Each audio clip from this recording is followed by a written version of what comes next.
Movie की शुरुआत में उस समय की घटना को दिखाया जाता है जिस समय क्वांटम की दुनिया में जेनेट फंसी रह गई थी और तभी एक अंतरिक्ष यान क्रैश होते हुए नीचे गिरता है और तब जेनेट अपने हथियार लेकर उस तरफ दौड़ पड़ती है। जेनेट के यहाँ पर पहुंचने पर कुछ क्रिएचर इस पर हमला करते हैं। उसमें से एक क्रिएचर को तो वो मार देती है और दूसरे क्रिएचर को वो आदमी मार देता है जिसका अंतरिक्ष यान यहाँ पर क्रैश हुआ था, जिसका नाम था कैंग। फिर वो जेनेट से पूछता है कि ये कौन सी जगह है। अब हम आते हैं इसके वर्तमान समय में, जहाँ पर स्कॉट ने एवेंजर्स के साथ मिलकर दुनिया बचाई थी, जिसके कारण वह दुनिया भर में फेमस हो गया था और हर कोई इससे जानने भी लग गया था। दूसरी तरफ होप ने अपनी डैड की कंपनी को संभाल ली थी और इससे वह अच्छे अच्छे काम भी करने लग गई थी, जैसे कि पेड़ लगाना, गरीबों के लिए घर बनाना इत्यादि। इस तरह स्कॉट अपनी गर्लफ्रेंड के साथ खुशी खुशी जीवन बिता रहा था। और तो और स्कॉट ने अपने ऊपर एक किताब भी लिख रखी थी जिसको वह पढ़कर बच्चों को सुना रहा होता है। असल में स्कॉट एक हीरो नहीं, अपनी बच्ची के लिए एक अच्छा डैड बनकर रहना चाहता है। और तभी उसको जेल से फोन आता है जहाँ पर स्कॉट से पहले होप पहुंच जाती है और उसकी बेटी कैसी को छुड़ा लेती है। गरीबों के द्वारा बनाए गए अवैध घरों को पुलिस तोड़ दे रही थी। कैसी जब गरीबों के हाथ में प्रोटेस्ट करने जाती है तो उसे गिरफ्तार कर लिया जाता है, पर स्कॉट कैसी को इन सभी झमेलों से दूर रहने को बोलता है।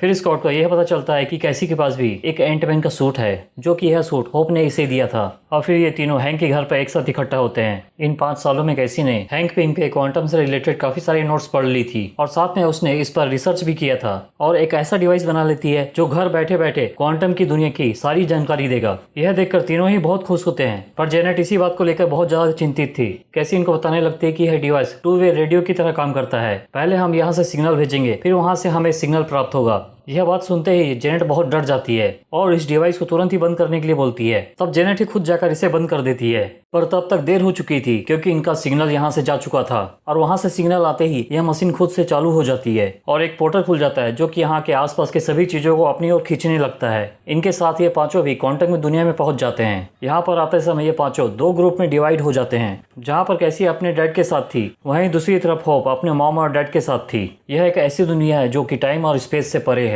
यहाँ पर स्कॉट हैंक से कांटेक्ट करने की कोशिश करता है पर हो नहीं पाता। एक बहुत बड़ा मॉन्स्टर क्रिएचर स्कॉट और कैसी के पीछे पड़ जाता है। तभी यहाँ के रहने वाले कुछ लोग आकर इन दोनों को इस क्रिएचर से बचा लेते हैं। यह तीनों एक साथ रहकर कैसी और स्कॉट को ढूंढने के लिए निकल पड़ते हैं। इन लोगों के द्वारा स्कॉट और कैसी को पकड़कर अपने अड्डे पर लाया जाता है और यहाँ पर इन दोनों को एक ऐसा जूस पिलाया जाता है जिससे कि ये इनकी भाषा समझ सके और साथ में बोल भी सके। यहीं पर एक आदमी होता है जिसका नाम क्वाज है, जो कि सभी लोग का दिमाग पढ़ सकता है। स्कॉट और कैसी इनको समझाते हैं कि वे यहाँ पर कहाँ से आए, पर इनकी बातें किसी की भी पल्ले नहीं पड़ रही थी। तभी इन क्रांतिकारियों की लीडर आती है जिसका नाम है जेंटोरा। वह इन दोनों को बोलती है कि कैंग की तरह तुम भी ऊपर की दुनिया से हो। इसकी खबर लगते ही वह तुम दोनों को ढूंढते हुए यहाँ आ पहुंचेगा। काफी देर चलने के बाद जेनेट अपने एक साथी से मिलती है जो कि एक दूसरे के साथ लड़ाई करके एक दूसरे का वेलकम करते हैं। ये जेनेट को स्टिंगरे फिश जैसे दिखने वाले क्रिएचर देता है जिसमें वे तीनों बैठकर यहाँ से निकल पड़ते हैं और यहाँ से उड़ते हुए वे लोग एक रेस्टोरेंट बार में पहुंचते हैं। यहाँ पर होप और हैंक के द्वारा ड्रिंक पीने के बाद वे लोग इन सभी क्रिएचर की भाषा समझने लगते हैं। कुछ देर इंतजार करने के बाद इसका दोस्त क्राइलर यहाँ पर आता है।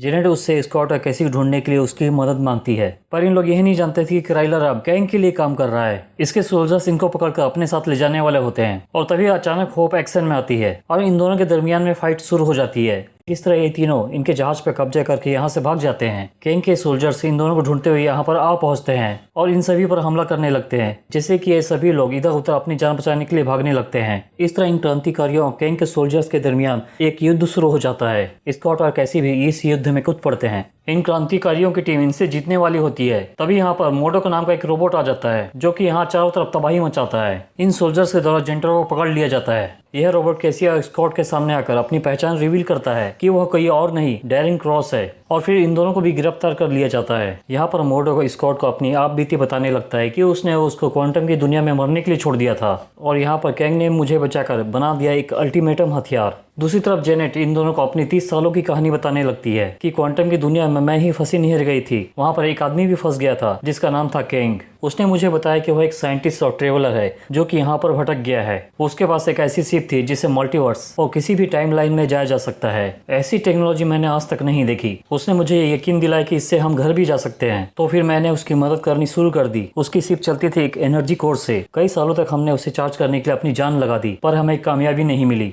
पर हमने भी हार नहीं मानी और यह कर दिखाया। उस एनर्जी कोर को लगाते ही उसका शिप चालू हो गया। उसका शिप पूरी तरह न्यूरोकाइनेटिक था, मतलब कि उसका शिप उसके दिमाग से जुड़ा हुआ था और उसके शिप को हाथ लगाते ही मैंने उसका दिमाग पढ़ लिया। तब मुझको उसके सारे मंसूबों के बारे में पता चला। न जाने उसने कितने सारे यूनिवर्स को तबाह कर दिया और लोगों की जान ले ली। अब कैंग के पास उसका अपना सूट भी आ गया था, पर जेनेट नहीं चाहती थी कि वो यहाँ से जाए और यहाँ से जाकर वो काफी सारी दुनिया को बर्बाद कर दे। तब जेनेट इसको रोकने के लिए वास्प बन जाती है और एनर्जी कोर को लेकर यहाँ से भागती है, पर वो भाग नहीं पाती क्योंकि कैंग बहुत ज्यादा स्ट्रॉन्ग था। अब जेनेट के पास और कोई रास्ता नहीं था, तब वह इस कोर को बहुत बड़ा कर देती है ताकि कैंग इसको अपने जहाज में इस्तेमाल न कर पाए और यहीं पर ही हमेशा के लिए फंसा रह जाए। कैंग के पास ऐसी ऐसी टेक्नोलॉजी और हथियार थे जिसके दम पर वह क्वांटम की दुनिया में अपना साम्राज्य खड़ा कर लिया और मैं कई सालों तक क्रांतिकारी बनकर उससे छुपती रही। इसी बात के लिए जेनेट बहुत गिल्टी फील कर रही थी क्योंकि उसने अनजाने में कैंग की मदद की थी। फिर कैंग इन दोनों के पास आता है और इनको बताता है कि मेरे सभी वेरिएंट मुझसे डरते हैं, इसलिए उन्होंने मुझे यहाँ पर फंसा दिया। वह स्कॉट को उसकी मदद करने के लिए बोलता है, नहीं तो वह कैसी को मार देगा। तब स्कॉट को मजबूर होकर उसकी बात माननी ही पड़ती है। फिर वह स्कॉट को उस जगह पर लेकर जाता है जहाँ पर वह कोर था।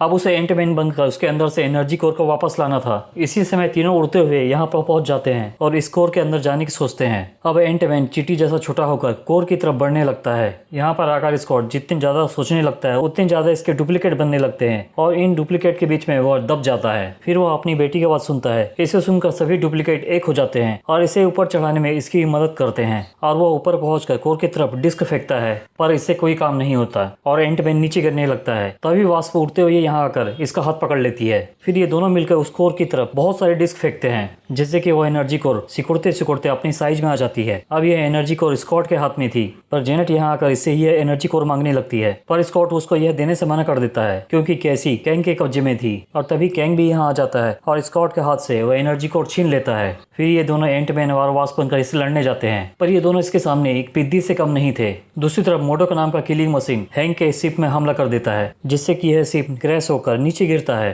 तब यह देखकर जेनेट उसके तरफ दौड़ पड़ती है, पर कैंग उसको जाने से रोक लेता है और उसको अपने साथ ले जाता है। अपने स्पेसशिप के अंदर कैंग जेनेट को बताता है कि उसका वेरिएंट हर यूनिवर्स में मौजूद है और वहाँ पर राज कर रहे हैं। किसी को ले जाते समय वो दोनों सोल्जर्स पर अटैक करती है और यहाँ से भाग जाती है। स्कॉट और होप जब होश आता है तो वो अपने सामने बड़ी बड़ी चींटी को देखते हैं। असल में ये सभी चींटियां हैंक को ढूंढते हुए यहाँ पहुंच गई थी। तब हैंक इन दोनों को बताता है कि जब हम लोग यहाँ पर आ रहे थे तो यह चींटियां भी किसी टाइमलाइन चेंजिंग फील्ड से होकर गुजरी और यहाँ पर पहुंची और ये चींटियां हजारों साल जीकर बहुत बुद्धिमान हो गई, जिसका इस्तेमाल इन्होंने साइंस और टेक्नोलॉजी को आगे बढ़ाने में किया। कैसी कुछ सोल्जर साथ फाइट करके जेंटोरा को उसकी कैद से छुड़ा लेती है। कैंग जेनेट को दिखाता है कि उसने तब से लेकर अभी तक अपनी कितनी बड़ी फौज बना ली है। फिर कैंग अपने होलोग्राफिक इमेज के द्वारा अपने सभी सोल्जर्स को मैसेज देने लगता है। तभी कैसी इसके काम में टांग अड़ाने आ पहुंचती है और यहाँ पर सभी क्रांतिकारियों को अपना मैसेज भेजती है कि सभी लोग इकट्ठा होकर टावर पर हमला करो।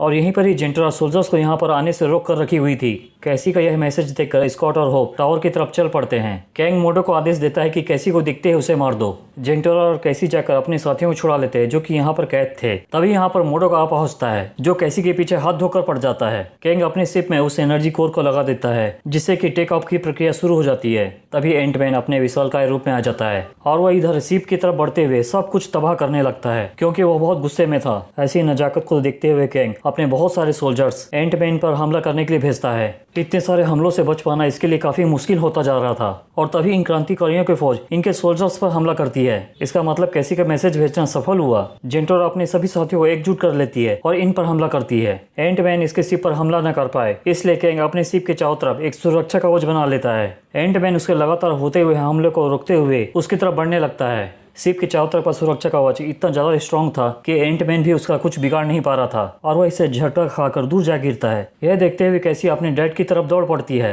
पर रास्ते में मोटोका खड़ा होता है और एक किलिंग मशीन बनकर कैसी की तरफ आगे बढ़ता है। तब कैसी भी अपने विशालकाय रूप में आ जाती है और उसको एक पंच मारकर इसकी नानी याद दिला देती है। फिर वह उसको धोबी के कपड़े की तरह पटक पटक कर बुरी तरह जख्मी कर देती है। फिर कैसी उसको बोलती है कि अभी भी समय है, सुधर जाओ। वास्प एंटमैन को हाथ में लिए तेजी से उस शिप की तरफ फेंकती है। एंटमैन बड़ा होते हुए उस शिप से टकराता है जिससे कि सुरक्षा कवच के साथ साथ यह शिप भी टूट जाती है। शिप टूटने की वजह से कैंग बहुत गुस्से में था इसलिए वो अपना सूट पहन लेता है जिससे उसको पावर मिलती है और वह यमदूत बनकर इन सभी पर टूट पड़ता है जिससे कि क्रांतिकारियों की फौज यहाँ से भागने लगती है। पर कैसी स्कॉट और होप इसके सामने आ खड़े होते हैं। एंटमैन और वास्प इस पर लगातार हमला कर रहे थे, पर वे लोग इसका कुछ भी बिगाड़ नहीं पा रहे थे, क्योंकि सूट होने की वजह से ये काफी पावरफुल था और वह अकेले ही इन तीनों को चारों खाने चित कर देता है। तभी डॉक्टर हैंक के आदेश पर चींटियों की फौज इनके सोल्जर्स पर धावा बोल देती है। यह देखकर कैंग थोड़ा सा डर जाता है और अपने चारों तरफ एक सुरक्षा कवच बनाता है। कैसी के कहने से मोडो की इंसानियत जाग गई थी, इसलिए वह यहाँ आकर इसके सुरक्षा कवच को तोड़ देता है और तब यह चींटियों की फौज कैंग पर टूट पड़ती है। इन सभी चीजों से मोडो इतना जख्मी हो गया था कि उसकी डेथ हो जाती है। फिर जेनेट एनर्जी कोर की मदद से घर जाने के लिए एक पोर्टल खोल लेती है। ये सभी लोग उस पोर्टल से अपने घर पहुंच जाते हैं। तभी कैंग स्कॉट पर हमला कर देता है और वो यहीं पर रह जाता है। कैंग भी उसी पोर्टल से भागने वाला होता है, पर एंटमैन उसको रोक लेता है। फिर कैंग स्कॉट को धो धोकर पीटने लगता है, क्योंकि वो बिना सूट के भी काफी पावरफुल था।